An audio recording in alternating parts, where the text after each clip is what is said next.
ఉత్తరప్రదేశ్లో యోగి ఆదిత్యనాథ్ జమానా ఓ పక్కన రేపులు చేసిన వాళ్ళకో దాడులు చేసిన వాళ్ళను తాట తీస్తానే ఉన్నాడు. లేపేస్తున్నాడా, కాళ్ళు ఎరగదీస్తున్నాడా, ఆస్తులు ధ్వంసం చేస్తున్నాడా. అయినా దరిద్రులు ఆగేవాళ్ళు ఆగట్లేదు, ఇంకా జరుగుతూనే ఉన్నాయి. ఏకంగా ఇప్పుడు అంబులెన్స్లో రోగి భార్య మీద లైంగిక దాడి చేసినటువంటి దుర్మార్గం వెలుగులోకి వచ్చింది. అంబులెన్స్ డ్రైవర్ రోగి భార్యను లైంగికంగా వేధించి ఆమె భర్త మరణానికి కారణమైన అమానవీయ ఘటన ఉత్తరప్రదేశ్లోని గాజీపూర్లో చోటు చేసుకుంది. సిద్ధార్థనగర్ జిల్లాకు చెందిన మహిళ ఆగస్టు 28న గాజీపూర్ ఆసుపత్రిలో భర్తను చేర్పించింది. తీరా చేర్చాక అక్కడ ఖర్చు భరించలేక ఇంటికి తీసుకెళ్తానని వైద్యులను అభ్యర్థించింది. దీంతో ఆసుపత్రి వాళ్ళు అంబులెన్స్ డ్రైవర్ నెంబర్ ఇచ్చారు. భర్తను తీసుకుని సోదరుడితో పాటు అంబులెన్స్లో ఆమె ఇంటికి బయలుదేరింది.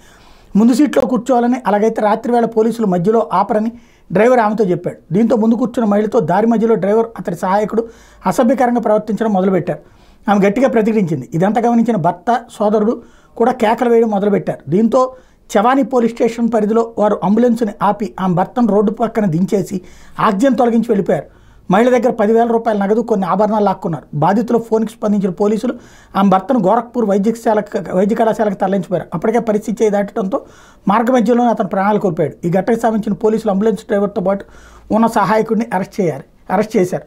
వీడిని కాల్చేవతలు పడేస్తే కానీ ఇట్లాంటి దరిద్రుల పరిష్కారం ఉండదు.